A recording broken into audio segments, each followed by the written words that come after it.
I haven't played video games in a long time, and my favorites were always what I could play on the computer. But the par for excellence since childhood for me was always just Project 64 Emulator games. For those of you who don't know what Project 64 is, it's a computer emulator that can play a lot of 3D games from like the 2001 and onward. Obviously, the emulator brought me a lot of nostalgia, so I decided to scour the internet to download it again. I didn't really remember how I had installed it as a child, so I just resolved to keep looking and see what I found. In truth, my search was quite easy, because in a short time, I found a page where you could install different versions of the emulator. But what caught my attention was a version with the title of Project 64.999. So obviously, I installed it to see what that version offered me. I had never seen it before. The whole installation process was quite simple and fast, so I was really excited, especially about the .999 version, because I really didn't care if I had some changes in what I was playing. The only thing that mattered to me was recovering the feeling of the old days where I spent days playing on that emulator. When opening Project 64 after finishing the installation, I looked for my favorite games from before. Mario 64, Pokemon Stadium, Doom 64, Bomberman, Zelda, and many others. At that time, I went straight to the game which I had been reserving, because I'd never managed to pass it completely. That was MegaMan 64, or MegaMan Legends for other consoles. When I found it in the big list, I was about to start, until I realized just below it there was a new game that I didn't remember having ever seen. It was shown like a type of sequel or prequel or something to Mega Man 64 called Mega Man Corrupted. Racked with curiosity, I decided to start it up, regardless of the main objective being to complete Mega Man 64. But just before entering, I realized something. A large portion of the games that were on this program also had other prequels or parts which I'd never seen. The idea came to me that since this version had several more games, that I would check them out. But for the moment, I had to see what that Mega Man Corrupted game was first. Upon entering, I saw that it was just like the game Mega Man 64, which led me to think it was some type of copy of that game, but with some slight changes and a different title. And so it was. Everything was the same except for a game option that I had never seen in the original, in the main menu. The option was for 2 or more players with multiplayer dimension 999. This obviously caught me off guard and filled me with curiosity. Nevertheless, I played in the single player or individual option. In that option, the game was as it was in the original, which admittedly disappointed me. But then I would try to pass it on, since that was the goal from the beginning. I spent hours and hours playing. Even though I reached a point too advanced where I had never gone before, I was still intrigued with the multiplayer dimension 999 option. So that night, I wrote to my friend about what was going on and invited him to play the next day, and he accepted. The next day after leaving university, we went back to my place and ate, rested, hung out for a little bit, and set out to do what really mattered that day. He was also a big fan of the 64 emulator, so he brought some controllers and connected them to my computer so we could play without any problems.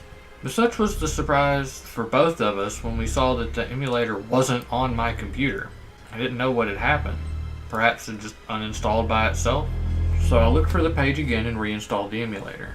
I showed him all the sequel games that were different from the originals, and he, like me at the time, was interested in the corrupted Mega Man game. We went to test the other versions to the other games.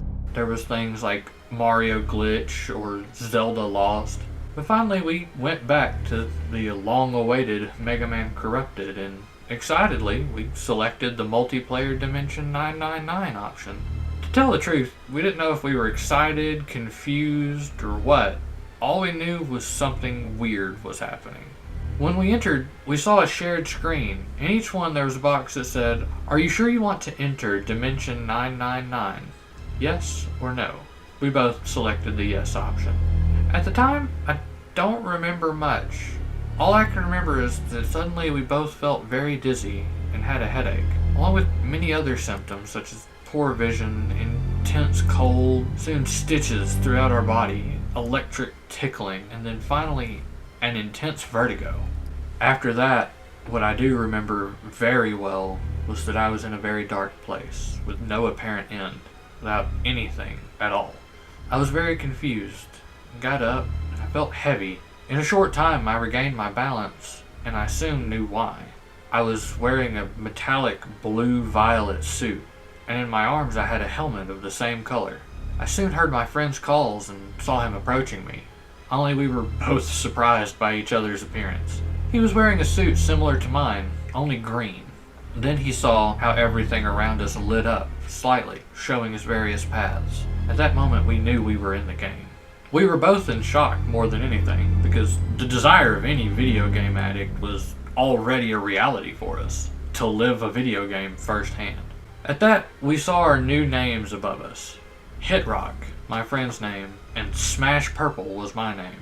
And then both, without being able to contain the emotion, we began to visit all the places. Only at one point we suddenly separated so that we would surely not see each other again for a long time. I began to defeat all of my robot enemies that would get in my way. The obstacles were not rivals or stopping me, to be honest. I felt like a winner. I felt invincible.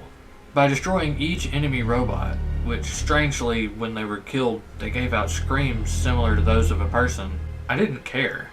I just continued playing. Only soon after, the obstacles became progressively more difficult and random. That experience would be something I would never forget, I thought, without knowing that soon everything would become more and more undesirable. I realized that being in a game wasn't exactly very nice. Well, all the obstacles were literally just like my enemies.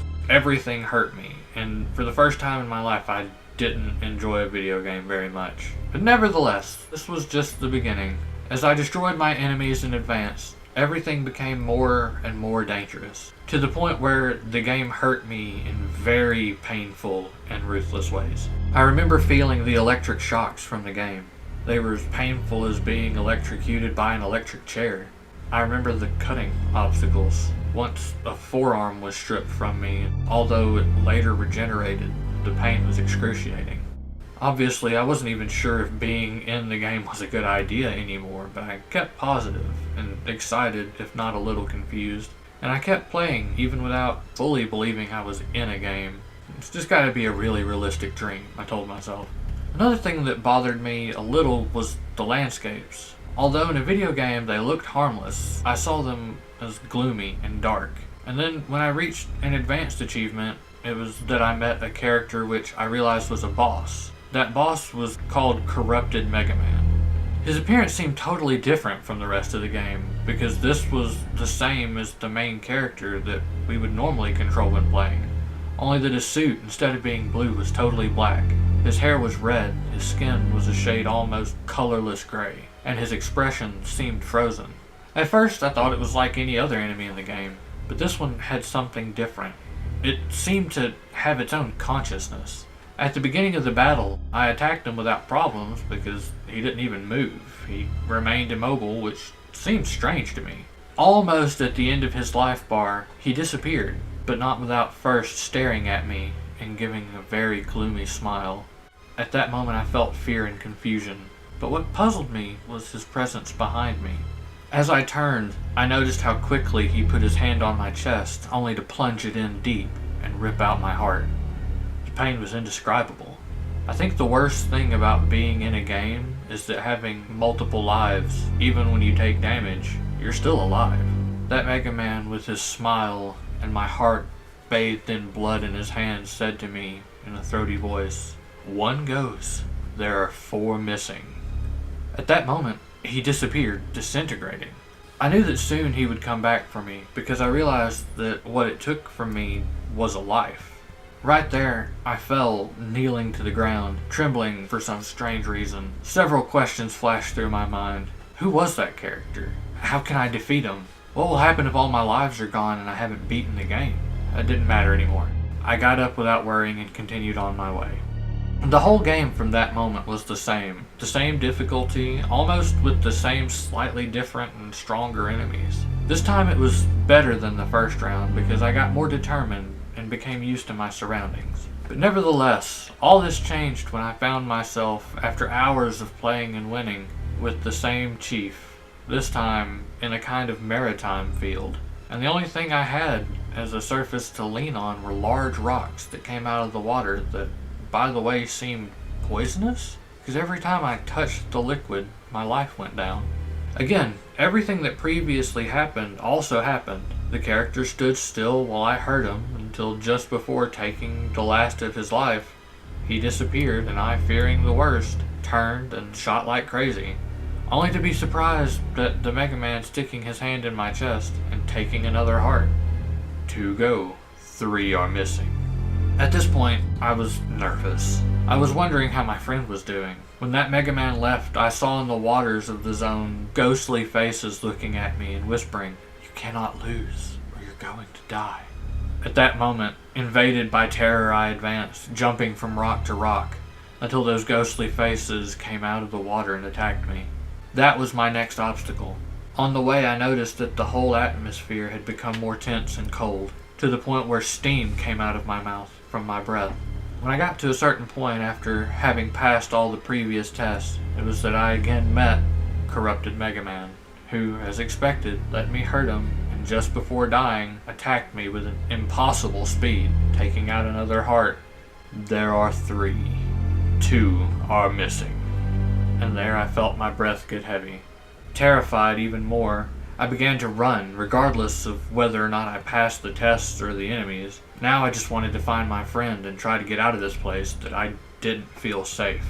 But I couldn't find it. The only thing I could find was that damn Corrupted Mega Man saying, "You can't escape me." This time, I tried to calm down and think before attacking. This is how an idea came to my mind that, to tell the truth, I didn't know if it would work. I launched one of my rays, but this time directly into his eyes, which caused him some type of damage that left him blinded for a few brief moments. In those moments, I saw that he only had 1 life, so I took the opportunity to get him with all of my strength. And when I had considerably injured him to the point of leaving his life bar almost entirely depleted, it's then that he disappeared, and I, unable to believe it, began to shoot in every direction without control, until I felt his hand go through my back. It took a heart out of me, and when it did, it disintegrated. Seeing that I only had 1 life left, I inevitably began to cry, not only in pain but also fear. Lying there on the frozen ground, the cold at this point in the game was so intense I could already feel it under the suit on my skin, causing muscle pain. I would have stayed there had I not heard a voice calling me, a trembling and frantic voice. It was that of my friend who was running towards me. We both met and saw that we were both left on 1 life. He was also as scared as I was. We had both been through the same thing until when we started to run forward, we felt the cold and impossible way our suits were freezing. The enemies were now null. They were frozen. The ground turned white while the sky and the horizons remained totally black. We assumed that this time the obstacles were the icy winds. So we continue until we reach the top of a frozen mountain like everything around us, and there we find Corrupted Mega Man. "Easy. This time we can beat him," said my friend, when that malicious entity laughed out loud with a guttural voice saying, "No. No, this time the enemies are yourselves. You are not here to get out alive, both of you. Only one can be saved." There my friend and I looked at each other, and he backed away a bit. I tried to convince him that this must be an unreal dream. "Hey, this can't be real. Just think about it. We're in a game. This is not possible." "No, Smash Purple. This is real. This is the end." "Hey, why are you calling me that? Call me by my name. You don't see it. This is the only way to get out of here. This place, where you brought me." He said that as he launched himself at me, attacking and hitting me. Confused, I tried to defend myself, but at one point he took my arm and just ripped it off, leaving me without lightning to attack.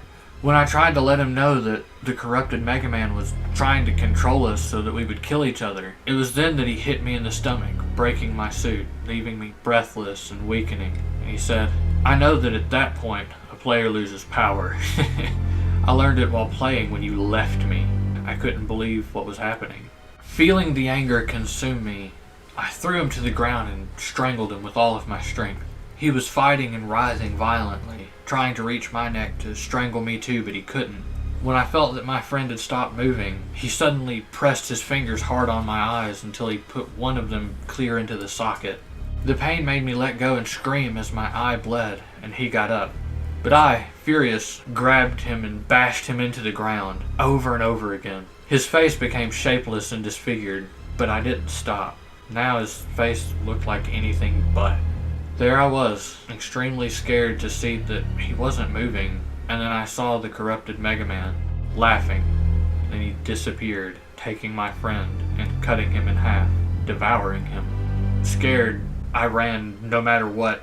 I was terrified, and I ran until I began to feel dizzy, nauseous, I had a headache again, electric tickles, and an intense vertigo. I don't remember the moment very well. The only thing I do remember is that afterwards I woke up in my room, and when I looked for my friend, I couldn't find him. I went straight to the computer to enter the game or to see how everything had turned out. The emulator had again disappeared without a trace. Searching for the page to download it again, I couldn't find it, no matter what I did. I told myself it had to have been an unreal nightmare, but there were several events that confirmed the contrary. I never saw my friend again. And from the day he disappeared, I am stalked and harassed by presences that never cease to scare me. Since that time I left the game, I've become paranoid, scared and sad, and depressed, not knowing what my friend is doing in the game, if he's even still there. At night, I see the shadow of my friend slowly approaching my room, furious for bringing him into the game, for leaving him alone in the game, and for killing him. I felt his cold hands suffocating me as I did him, trying to get revenge.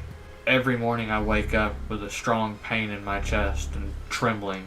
I put my hand to my heart to see if it's still there. Inexplicably, my house becomes cold to such a point I can see my breath let off steam. I could hear robotic footsteps of my enemies whom I had to kill while in the game. So unable to take it anymore, I eventually bought a rifle with the intention of killing my enemies. I had to pass the obstacles, but nevertheless, I have ended up with a bullet in my stomach, waiting in the bathroom for someone to come for me and help me. I'm losing a lot of blood, and I'm afraid to leave here because I still feel like they're looking for me, especially my friend.